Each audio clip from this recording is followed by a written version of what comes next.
You are on mute. What is up, everybody? It's Dr. Vibe here, host and producer of the award-winning Dr. Vibe show, the home of Epic Conversations. And I'm the host of Epic Conversations 2020 Best Podcast News Award winner and 2018 Innovation Award winner, given out by the Canadian Ethnic Media Association. I also host the only online show in the world for dads and fathers that is sponsored by Dove Men Care. It's also co-sponsored by Dad Central, Canada's national fatherhood organization. And I am the board chair for the Global Food and Drink Initiative, which is a multimedia not-for-profit that amplifies Blacks in the diaspora, or diaspora, I guess. Everyone diaspora, everyone has their own pronunciation, that are doing their thing in food, drink, and travel. And as always, I like to say, you're blessed, highly favored, a magnet for miracles, and a solution for someone's problem. And welcome media star Ryan Knight. Yeah, food, drink, and travel. That reminds me of Black Restaurants Week that is happening soon, but we'll touch on that later. Yes. For those that don't know me, my name is Ryan Knight, one of the co-founders of the Afro-Caribbean Business Network, working with entrepreneurs of African and Caribbean heritage to figure out what stage they're in today and help them exponentially grow their companies. I'm also an entrepreneur. I run the Detail Ignites, a mobile waterless car cleaning company. We go to people's houses, their offices, clean their cars on the spot without any water and with our eco-friendly plant-based cleaning supplies. We are in our second phase of our youth entrepreneurship program. Shout out to Tori and Taj and Nathan, Nathan's usually behind me working away, actually helping us launch our Twitch account. So super excited about that. But for actually ACBN, not for Detailing Nights. He's our co-op student at ACBN as well. But hey, super excited to be here as always. I always get the good morning vibes being able to start the week with you, Doctor. Yeah, well, good stuff. Well, how was the weekend? It was filled with my children. So we got a bad thing. Yeah, relax on Saturday and just spend the day watching cartoons and building forts. And then Sunday, we got to travel to different family members for like mini Halloween stuff and got to visit our mentor, Errol Gibbs. He was doing a small little get together. So that was really nice. Well, yeah, his name came up yesterday in the conversation I was having with Doug Minter, and it was we were mentioning the Black Manifesto. So that came up. But how was Black Boys Code on Saturday? Excellent. So we did our second week of building multi-page websites. So again, shout out to Ben, our instructor, and the youth that were able to come through. You know, it's always interesting to see every time we do the course, there's like different creative things that happen, different ideas for websites. So it's always something new, no matter how many times we do the session. So always excited about that. Nice. And I think we're getting into a competition here for our number one fan. There's a competition I see because who stepped up? There's Christopher versus your wife. Because last night I was doing some work and she responded to one of the interviews I did, or one of the conversations I did on Facebook. So I think Christopher is here more live, but she catches up with her comments. Yeah. And hey, whenever she can find time, she's been a big supporter. So thank you to the both of them. Much appreciated. Well, especially to your dear wife. Yes, thank you to your dear wife, especially. And then, the nice thing is she not only watches our conversations, but she watches conversations that you're not in, which I don't know. I don't know if you get jealous, but hey, if she's a fan of yours, how can I blame her? And also a shout out to my wife. I know she doesn't like when I promote her stuff. She feels like it's favoritism, but she is part of a competition with the Canadian Black businesswomen. So again, shout out to Dwaynia and the great work that she's doing to highlight women entrepreneurs. But my wife made it to the final 12. So the voting component is open. I've been sending it out. So if you want to be my friend, you will. I'm joking. Hey, if you believe in Afrocentric, I think even Nathan laughed at that when I saw his mouth sort of people move. I think he even laughed. She'll beat me up if I say that. Listen, it's not because she's my wife. I actually truly believe in Afrocentric greeting cards. She has taken it upon herself to fill that need, and she already does so much and is still running this business and really, hey, catching up to me with what I do. She's in stores now. Hold on. Catching up to you. She's a she's a lady. She works full time. She take care of 2 picnic. Mm-hmm. And then her most challenging job. She's your wife, right? Yes. And then she's a business owner and a nurse. So listen, I can't compete with that. So that's why that's why the fact that she's like passing me as an entrepreneur is like, what can't this woman do? I am in awe and inspired by her every single day. Superwoman. That's when I meet her for the first time. I'm gonna go, where is your cape? Right. Where is it? Absolutely. It should say SK, Super Knight. That should be on our chest. Ooh, yeah. Super Knight. Write a book about that. Well, this is good. Well, that leads into another super lady that we have on the Dr. Vibe show this morning. And we could do a short little introduction, but she is such a powerhouse. I'm going to give a full introduction. So we have this morning on the Morning Vibe, Moy Fung. aka Dr. Moy Fung, is the Director of Strategic Partnerships at the Canadian Congress on Inclusive Diversity and Workplace Equity and the founder CEO of You Inspire Me Women Enterprise. For almost 2 decades, she's been creating social change through entrepreneurship with a focus on the education and empowerment of women and minoritized and marginalized groups of people. Driven by the quest for social justice and the needs and well-being of the disadvantaged, she leverages her numerous platforms and influence to teach the importance of personal leadership, self-esteem, developing a godly character, honing on our entrepreneur skills, and adopting a simpler lifestyle to achieve peace of mind, relational success, economic empowerment, and overall quality of life. She's the author of Success is a Journey, The Entrepreneur's Handbook, and the founder of several brands, including You Inspire Me Women, Pray for the Men Global, and Moy Talks Online Show. So as you can see, this lady is making things happen in a positive way. So we thought it'd be a grand idea to have Ms. Fung with us this morning. Good morning. Good morning, gentlemen. How are you doing? Outstanding and blessed. How are you? I am absolutely amazing. Thank you for having me, Dr. Vibe and Ryan. I just love the morning vibe. I absolutely love it. So thank you for the work that you've been doing, the conversations that you've been having. So critical to today. So thank you so much. Wonderful. Ms. Our pleasure. Ryan, I'll let you start off because I have to pay to speak to Ms. Fung, so I have to make my deposits. Right. So happy to have you here, Moy. I mean, we've been collaborating on things back and forth, but wanted to say in person, well, virtual person, congratulations winning the ACBN business grant. What little bit of boost will that be able to provide you in the work that you're doing?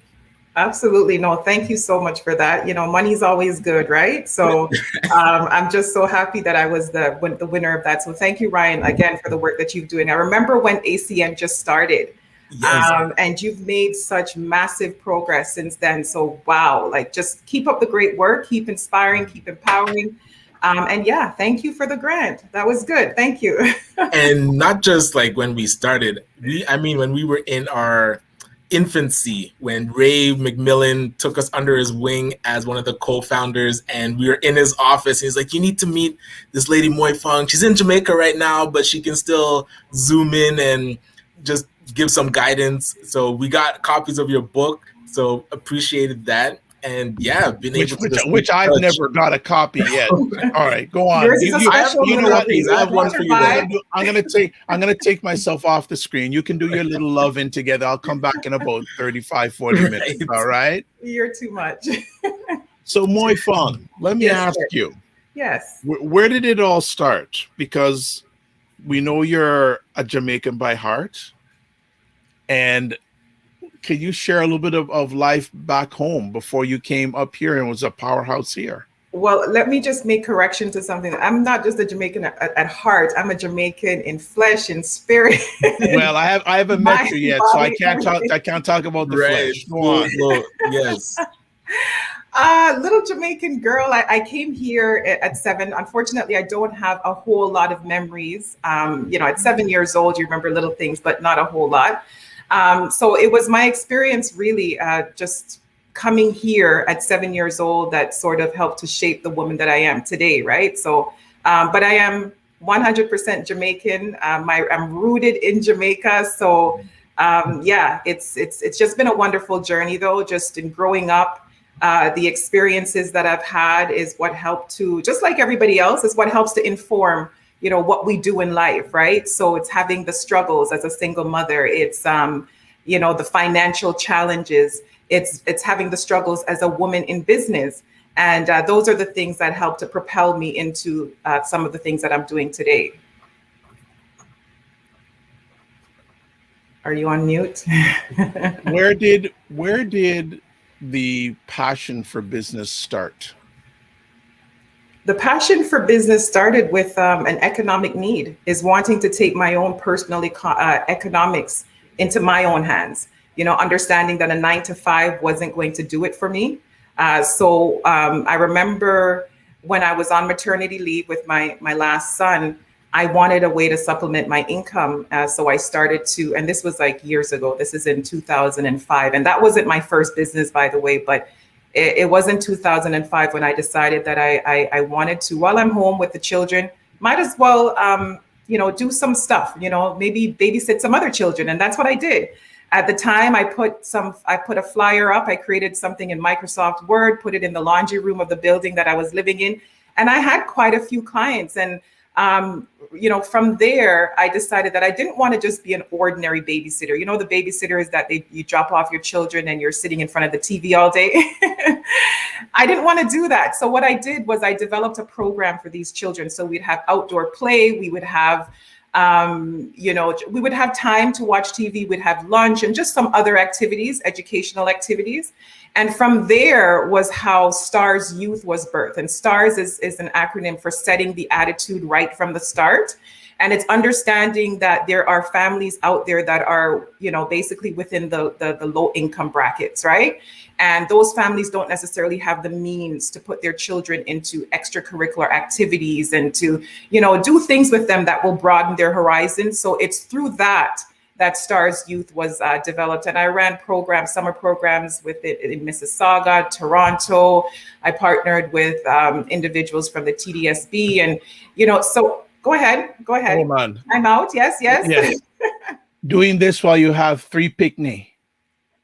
Yes. Okay. I mean, I just wanted people to understand. Go on. You're on yes, flow. they were You're on all a part of go the for it. journey. I had, all a part of the journey. I had employees working for me at the summer camps, and they were all a part of that process. And really, it's the 3 picnic that actually, sort of given me that inspiration, right? It's understanding their needs, and then understanding that there are other families, other children that may want the same thing as well. So, so that's how I started.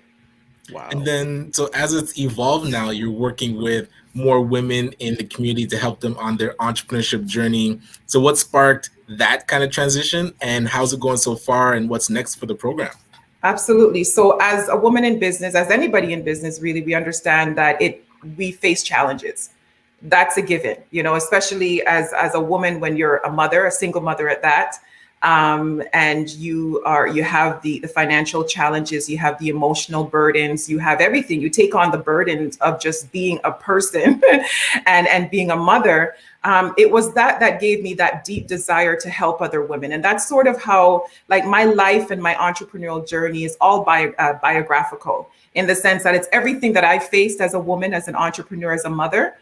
And it's understanding the deep pain that we face that allowed me to really get that inspiration to help other women. So there were women out there that truly wanted to make something of themselves. And I saw that, I saw it for myself, and I saw it in the women that were closest to me, and just people that, I would see from afar. And I said, you know what, there has to be a way. And that's sort of how my mind works, is that if there is an issue, or problem. I think that there is an entrepreneurial solution for every problem that can exist. So I started doing women's showcase, where I would host different businesses, like, and I do want to just big up your wife. Okay. And I will continue to vote for her. Keep up the great work, Mrs. Knight. But, I used to host these annual women's showcases where women would come, they would have their vendor tables, they would set up their stuff. I would have speakers come in to educate, to empower them. And they would have that opportunity to network and grow their brands. But eventually, and this was way back in, I'm not sure, Ryan, I don't think I knew you back then, but this was like over maybe 10 years ago, right? When I first started doing events. And eventually I realized that, we need more of a hand-holding process. Coming to an event annually is not going to do it. So I did quarterly events as well. And then from there, I was still like, no, there's more that we need, because coming to an event, networking, like, what do you do with those numbers that you get at the end of the network? How do you nurture those leads, So eventually I decided to become certified as a coach, right? And that's what I did, because I realized that there were a lot of things that we just didn't know: how to register a business, what's the proper structure for your business, just creating the mission and vision statements for your business, creating a business plan. And these are all the things that I learned on my own. And I teach other women to do the same. So, yeah, did I answer your question? Oh, yeah, absolutely. So what's your vision for that program? Because I see the evolution of it, starting with just a showcase and then quarterly. And now it's like, listen, every week, I think it's every week you meet with them, or a couple of times a week. So in September, I launched, and by the way, I do have services that I offer under the umbrella of You Inspire Me Women, business plan writing, web development, all the stuff that we need as we're starting up, right? But what I decided to do in September was to launch a level up and launch challenge. There were women that were coming to me. Some of them were close friends of mine. Some of them were just referred to me, they needed assistance. They needed help. They've been doing some little business here and there. They've been making some little money, but no proper structures in place, no systems in place, no proper social media presence, no website, nothing like that. So what I did was I said, instead of, because it can get costly to hire a coach personally. So I said, what I'll do is I'll do a group session, where every month, or, what I'll do is I'll host about 25 women. So it's an online coaching experience, but you do get that personal sort of take as well. And let me help them to develop systems. Let me help them to, refine their brands, whether it's being determining what their logo might be, their mission, their vision, a simplified business plan, something like that. Let me help them, right? So that's what the challenge was all about. So over 30 days, we take that focused approach where women can come together, they can be inspired by one another, and we can learn and we can all grow together. So that is on pause right now. So I did one cohort in September, and we will be relaunching in November. Sorry, not in November. We'll be relaunching in the new year. Cool. I want to ask a question, because you get a chance to communicate with a lot of women entrepreneurs. What are some of the biggest challenges they say they are facing? And I'll have a part two, but that's a part one. What's the biggest challenges you hear from them? Because you have many years of experience mentoring and working with women. So what are some of the common challenges they come to you with? So I'll tell you the common challenges that they come to me with, and I'll tell you one of the biggest challenges that I've identified. So the common challenges is lack of finances. It's not having the means to do what they do. So some of them, whether they're married or not, it's still challenging, trying to build a business and earn, revenue continually while, just trying to live life, right? So that becomes a great burden. And there tends to be a bit of a struggle in terms of women, wanting to, okay, what do I do? Do I pursue this, but there's no money coming in as yet? Or do I just, what do I do? A lot of them don't know what to do. So the cash flow isn't there, and it makes it very difficult for them to really succeed, So that's the biggest thing. So it's lack of finances, and then also lack of support, right? A lot of the women that were part of that first cohort, they came to me and they said, you know what, not even like my family members don't support me, my close friends don't support me, and all of that stuff. And that's a real thing. I've experienced that myself, right? So, one of the goals of these challenges is so that the women that are part of this group, this cohort, that they can support each other, right? Because we know what it's like not to be supported. And that's what we found. We found women that were collaborating together. Like even after the program ended in September, women were collaborating, they were doing their own thing, partnering together, supporting each other, even just to follow each other on social media and stuff. So those are the two main challenges that they've come to me with. Now, what I've also seen, unfortunately, that there are, many of us that they're not dedicated to putting in the work, because the reality is it does take a lot of work to run a business, to build a business and to grow a business. And it takes a lot of work ethic. It takes a lot of focus. It takes a lot of prioritizing, right? What your goals are. I mean, some days you got to leave the dishes in the sink if you know that you got stuff to do, some days you have to know how to, whatever it might be, give tasks to your children, or, whatever, find a way to make things happen. Because if you truly want to get 100% from your business, you got to put 100% in. And that's what I'm finding, is the lack of focus and dedication and the work ethic, because it's not just going to fall into your lap, right? You have to put the work in, and we can't miss that. We can't skip it. So I have an additional question on that. Has that changed, especially the challenges you hear, are they basically been the same since you've been doing this? 100%. Okay, because I just wanted to see what impact on those three things for women has the pandemic had? Oh my goodness. It's been grave. Honestly, it's been a grave impact, because now women are forced to work from home, right? And you have children who are doing school from home. And it's hard. It's hard to, to run a business. Like even for me, I have my children coming into the room several times during the day and asking these different questions. So even to get into that workflow, that flow state, to stay focused on a particular task, it gets difficult. And then not to mention that the cost of living has risen. Food is expensive around here, so even if, I do find though, because more women have come to me to decide, within the pandemic, they've decided that, I just want to they see that the jobs are more precarious now more than ever, and they will continue to be, right? So what they're now doing is they're now saying, okay, I want to do my business. I want to do this. I want to do that. But even though opportunities are opening up for some of these women, even though maybe their income has increased, so has the cost of living, right? So there's that, right? Catch up, yeah. Yes. Ryan, your turn.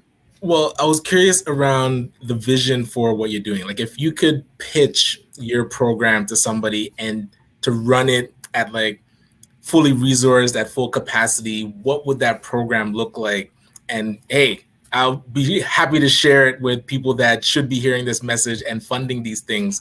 So what would you want to see it evolve to?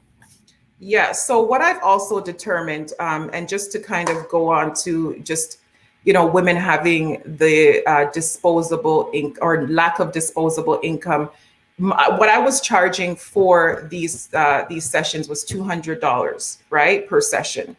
And believe it or not, some of us aren't able to afford that, right? So what I would like to do, and again, let me say that I don't believe that anybody should be limited. Like, I think we should all have the capacity to do the things that we do in life. That's what I'm about. I'm about living a full life. I'm about living in the abundance of what God has given us, and about really, really tapping into the resources that we have at hand. So what I would really love is to be able to get funding for the program, where women don't necessarily have to pay, even if it's, not the full fee, but just a portion of it, because I do believe that you have to put some kind of value and there should be a cost. But I believe I would love to offer the program in a way that women don't necessarily have to pay $200 or really, pay for the program, so that they can take advantage of the resources. They can take advantage of the personal coaching experience. They can learn and they can develop, right? So I think, in short, that's what I would like to see. Okay, all right. Excellent. And just to follow up on that, because there's been now, I would say, I won't say an abundance, but a lot of money flowing for Black entrepreneurship programs. And I'm curious to find out what program or what organizations have reached out to support what you're doing, or what would you want to see from Black business focused organizations that could support what you're doing? Ryan, I must say that you have been doing such an excellent job in the Black community, honestly, just in terms of the education and the resources that you provide, even around the funding, around the grant writing skills and all of that stuff. And ultimately, it's twofold. It's having more people like you, because you can't do everything. You can't reach everybody, right? It's having more people like you to share the information, to teach individuals how to write. Because what I'm realizing that, and this is just in any aspect of life, is that whatever funding that they release, whatever it is that they have out there for us to take part in, oftentimes we have a difficult time. We don't know how to write the grants. We don't know how to do the grant proposals. Right. We don't have the resources to hire someone to do the grant proposals, right? So those are some of the challenges, but you do have some excellent organizations like yourself who are out there educating. There's the BBPA, which I'm also in partnership with, and they have a great program, the BAIDS program, which they help business owners to really develop their brands, and you don't necessarily have to pay anything out of pocket. There is a cost, right? But you're not paying as the entrepreneur. Right. You're not paying to get your business plan done. They're covering the cost for you. So it's to have more organizations like that to raise awareness around some of the products and services that are being offered by these organizations. And then the other aspect of it is for these people to actually show up. Again, that goes back to the work ethic. It goes back to the dedication and the focus that sometimes there's no focus where, we're taking advantage of these programs, and we ought to. I mean, if we want to succeed, we ought to take advantage of what's out there. Absolutely. And that's where, because as we're like the ACBN, we're part of the ecosystem that's being developed. And really, there are things that we can design, because it's a 3-year project. So if we were designing something from scratch to say, okay, it's fully resourced, so the money is there, the participants don't have to pay to get in, what are some elements so besides the funding, you would want to see your participants being able to get as resources for their growth as an entrepreneur? I think the mindset around, oh my goodness, ambition, the mindset around ambition. I used to think that ambition was innate, but it's not. It can be taught just like anything else, just like any other skill. And I think, we have to become uncomfortable enough. And we Interesting. We have to become uncomfortable enough to want to really take charge of our own circumstances, because the things can be there, the resources can be there, and people don't show up. I was moderating a session recently at the BBPA, and Nadine Spencer, who's the president, she was saying people need to show up, because they run these programs and people aren't showing up. I mean, a part of it is the lack of awareness. So what I try to do is any programs that I'm aware of, I tell every single person. If there's any of the women watching, they'll tell you. I'm always sharing the links, and but who takes the time to actually look into the links that I share? Who takes the time to register for these webinars and to show up when these webinars actually are happening? So it's what do you deem to be most important? So yes. Apart from the funding, apart from offering these resources and stuff like that, there has to be this thing inside of us where we're just, come hell or high water, like we need to make this happen. Because, I mean, who wants to continue to live, hand to mouth? Who wants to do that? Yeah. I would just add on to that point, or some of the points you're sharing, Moy, that I don't know if people realize, but if the funding, the people who are providing the funding, the government, are watching. And if people don't show up, why would the government want to do any more? Absolutely. So it's a very critical time in regards to the government's given X amount of dollars, and they want to see receipts. They want to see the results. So if people aren't showing up, the amount of results is going to get lowered.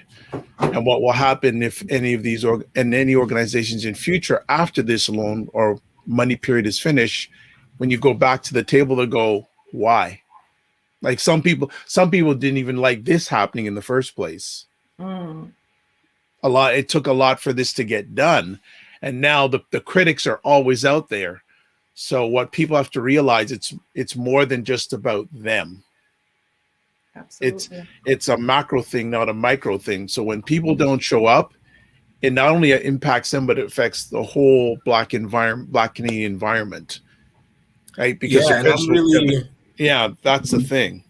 Big on that too, because what I started doing is tracking the emails that ACBN sends out. And if we see people not engaging, I get on the phone and call them like, listen, you keep texting me about wanting grants or resources, but you're not showing up to any of the events or even opening our emails. And then I'll get a WhatsApp that says, oh, I missed the last grant. How come you didn't tell me? I was like, but you're on the email, or you've unsubscribed from the email list. So you can't not want to be bothered and then not like complain that you missed stuff. So the bottom line is that stuff, neither you, Ryan, or myself, we can't teach that. That comes to my next question though. It all starts with the individual. Either, you know what? I'm going to say this. You know why the people aren't coming? Because it doesn't hurt enough. Well, I'll leave it at that. Go on, right? They like the hurt.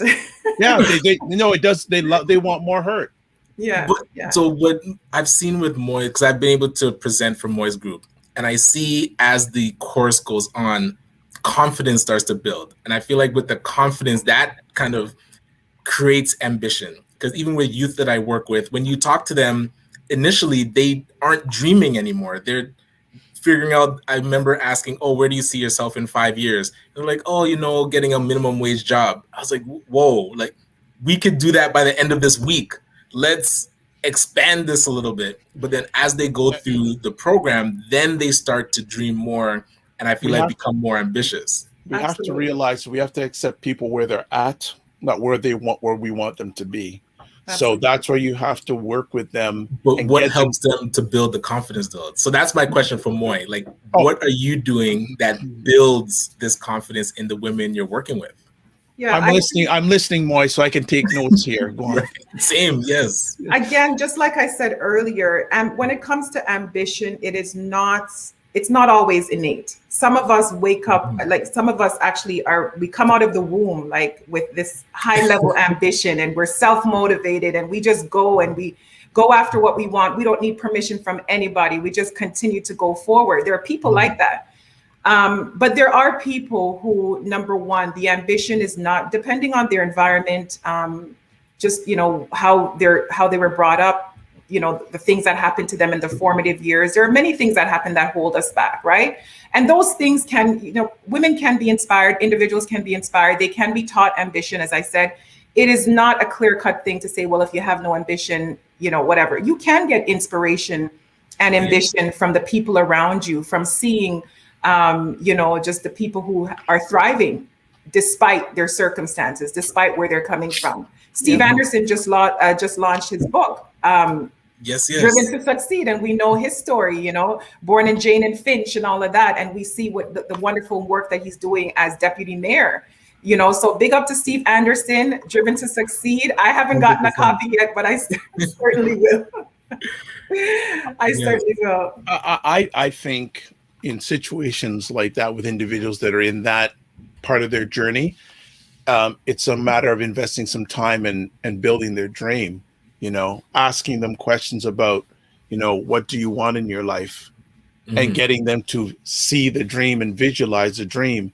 And when you get a chance to have them start visualizing the dream, then they can start moving forward. If they can't see anything further than their own circumstances, then it's going to be a harder journey or more challenging journey. It can still be done, but what you have to do, just from my experience, you got to get people not out of the forest so they can see the trees.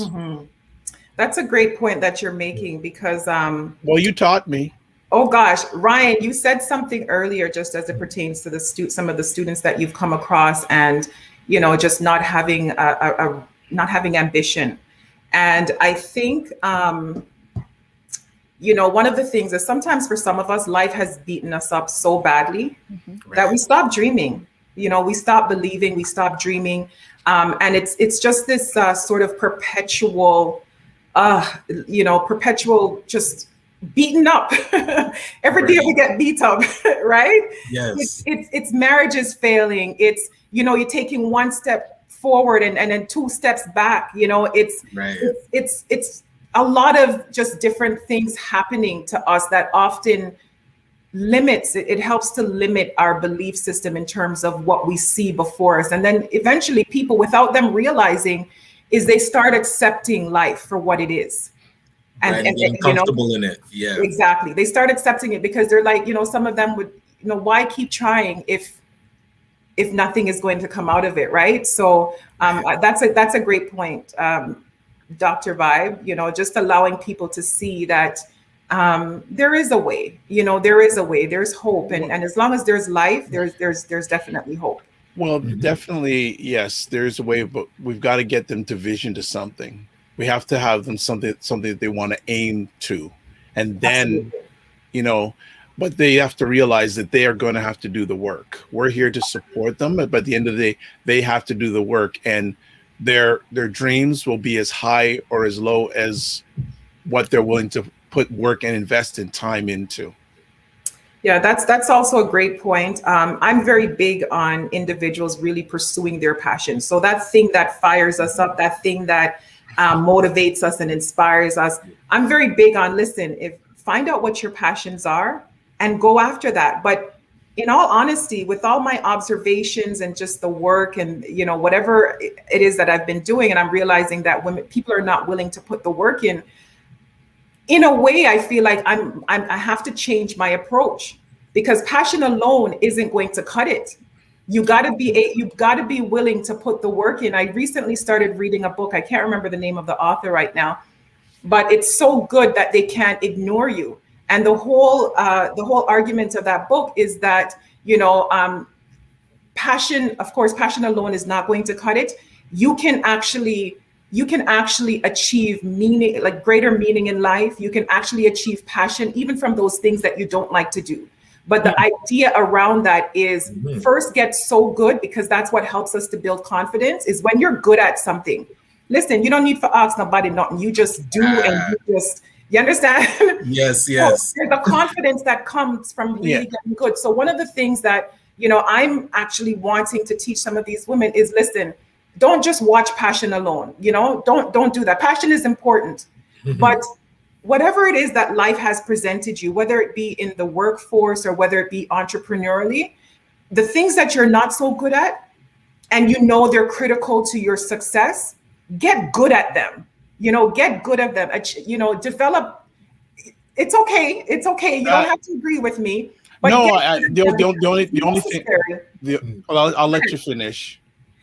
No, I was just going to say, because some of these things is, first of all, we can't afford people. We can't afford the manpower. We can't afford to hire people to come in and do the work for us. Nobody's going to come and do the work for us. So we have to learn how to do that work for ourselves. And the whole premise around that, again, is to really just get good at some of these things, so that we can actually succeed, because passion alone isn't going to do it. Okay, I'll add on to that briefly, but I'm going to have Krista says, much like professionalism, ambition, and following through can't be taught. However, I think if you're sharing information, it's our job to continue to providing process, facilitation information. However, it's not our job to determine one's results. This is only my opinion. Well, thanks for your opinion, Christopher Lawrence. Yes, very Yes. much so. The only thing I would add on to what you're saying is a few things more. I would say I love people having passion and I love people having purpose, but it's got to be relevant to who you are. It has to have relevancy, because I could be passionate about something, but if it isn't core to who I am, it's a bad fit. Absolutely. And the other thing is, I believe that learn as much as you can, but the greatest form of currency, especially that an entrepreneur has, is relationships. That is your greatest worth. And if you have solid relationships, you'll get the help that you need if you have solid relationships. Because, hey, we can't be City Pulse, we can't be everywhere. And that people understand who live in Toronto that. So building those relationships and asking for help. I'm sure we all know enough entrepreneurs that don't ask for help. It's one of the most difficult things for so many entrepreneurs. They don't want to ask for help. And it's a setback for them when they're not asking for help.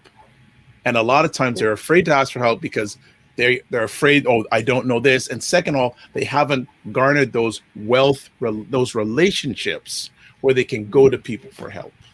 So that's, I just wanted to add on to what you had to say, Dr. Fung.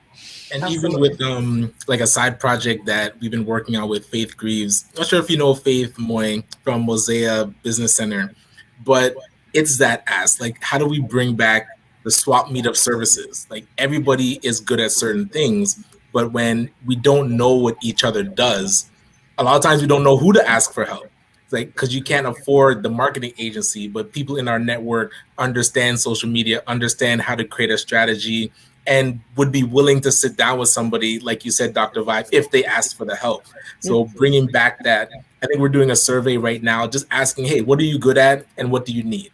And then making those matches. So that's the really important thing. Because look, I am on this screen because I'm crazy. I have, as Moy taught me, ambition. But also the most important thing is I have strong relationships, right? So you got to find the need and fill it. Don't find the need and kill it. I don't like doing audio and video editing. So I'm sure I've told enough people during the summer, I had 3 interns doing all my audio and video editing. I really suggest, as much as possible, entrepreneurs out there, find a way of working on your business, not in your business. Absolutely.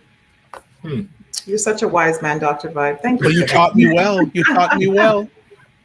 No, I know we've got to leave pretty soon. I know one other thing you wanted to share with us, Moy, is a new season of your show. Yes, Moy Talks. Moy Talks. We start again in November. I believe it's the 14th of November.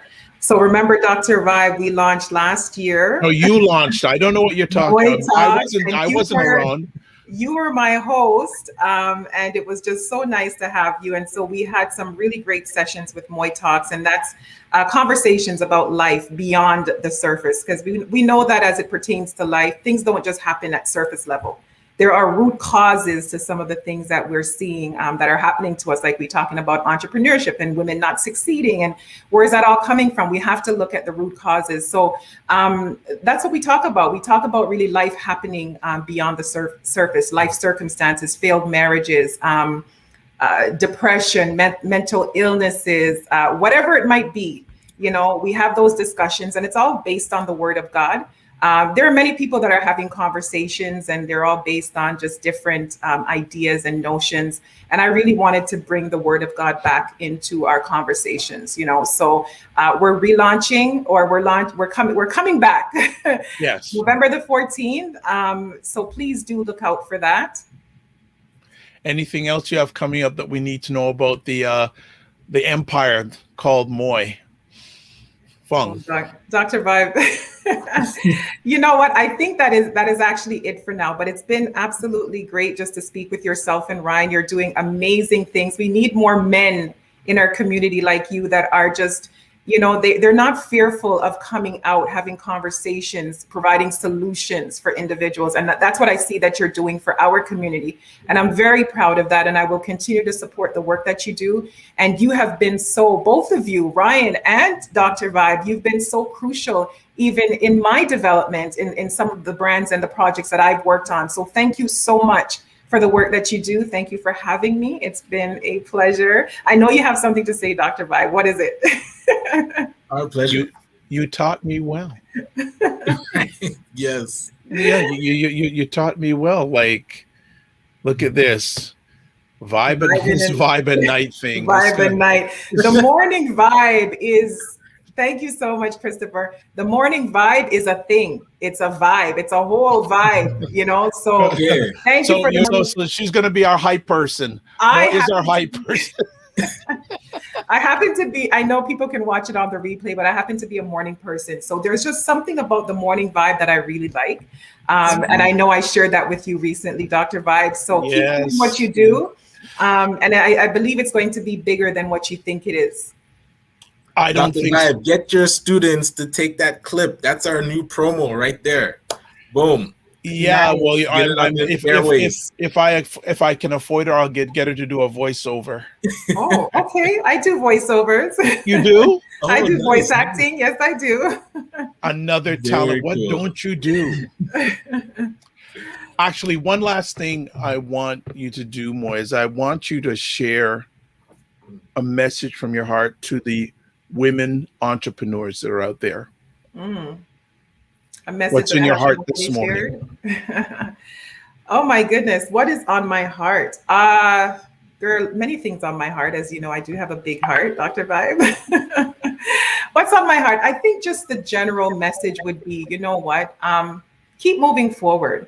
I do see a lot of women out there. I know Alethea is on the call, Chrissy, Benz, so many people that are out there as women that are truly doing their thing, and they're doing their thing despite the challenges that they might be faced with, despite the pressures of life and marriage and children and all of that stuff. And I would just say, just to keep moving forward. And you may not think that you are where you ought to be, but you're exactly where you ought to be, because with everything, there's a process. So just keep enjoying the process, keep learning, keep growing, keep developing. And I do believe that the sky is only your footstool. It is not the limit. It is your footstool. So just keep going. And I love you women, honestly. And for those of you who are out there, you know, I am your sister. I'm your ally. If there's any of you who are watching, whether live or on the replay, if you are feeling alone, if you are feeling despondent, rejected, whatever it may be, and you just need that encouragement, you just need someone to listen to, call me up. You know, send me an email, moyfunginc@gmail.com. That's the easiest one to remember. And I'll be there to listen and to share the little that I know, and hopefully it can do some good. So that's it. That's all I have to say. Well, we're going to give you a little bit of breathing room because you have a meeting coming up as usual. Yes. At the top of the hour. And there's the email address, moyfunginc@gmail.com. Thank you for sharing that. All things lead to the empire of Moy Fung. So glad to have you on, Moy. Much take care, Moy. You have an outstanding day. Be well and keep the faith, and most importantly, love to your sons. Thank you so much. Thank you, gentlemen. Yeah. Bless you. Take care. Bye-bye. So there we go. There we go. Another one of Ryan Knight's disciples. There we go. Right. Listen, I was her mentee before we even started. So thank you to Ray for the introduction, to make sure that, hey, we had this type of guidance as we were growing as an organization. Got it. What's up for the rest of the week? Good question. It seems actually, as I'm looking through my calendar, it's not as heavy, so I feel like I'm going to try and keep it that way. But I'm finalizing our event in February, the Legacy Symposium. We are going to be actually talking about how to build our confidence in certain areas of our business. So yeah, keep a lookout for that. I think the save the date went out February 24th and 25th, which is the Thursday and Friday. Right. So yeah. How about yourself? I have to follow up with a high-level executive about a sponsorship opportunity this week. As usual, I've got my mentorship classes tonight, and there's an announcement coming. I'll just leave it at that right now.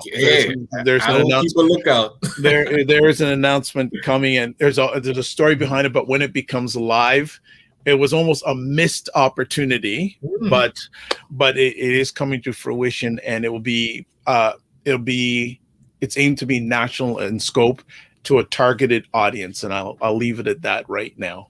Excellent. Hey, looking forward to that. Absolutely. Well, look, everyone, thanks very much for catching. Thanks everyone for watching live on the replay. Moy Fung has an army. Man, I tell you, she has an army, I'm telling you. So, as always, live your life as a dream. If you can dream it, you can make it. Sometimes you have to get small to get stronger. Block assumptions and aim bigger, aim better, aim higher, aim wider. Love, faith, and respect. And remember to give yourselves grace. And for those who love Moy Fung, she's going to be back on another one of the programs that I host. On just promoting it now, November 28th at 5 p.m. She'll be on my show, Black Canada Talking. Her and Louis March and other guests will be talking about the church and violence in the Black community. That gonna be a very interesting conversation. Follow me on that. And also you can catch replays of the Morning Vibe at the Dr. Vibe Show on YouTube and Facebook, the ACBN Network on Facebook, and Ryan Knight's YouTube channel. God bless. Peace be well. Keep the faith. And as Moy would say, walk good.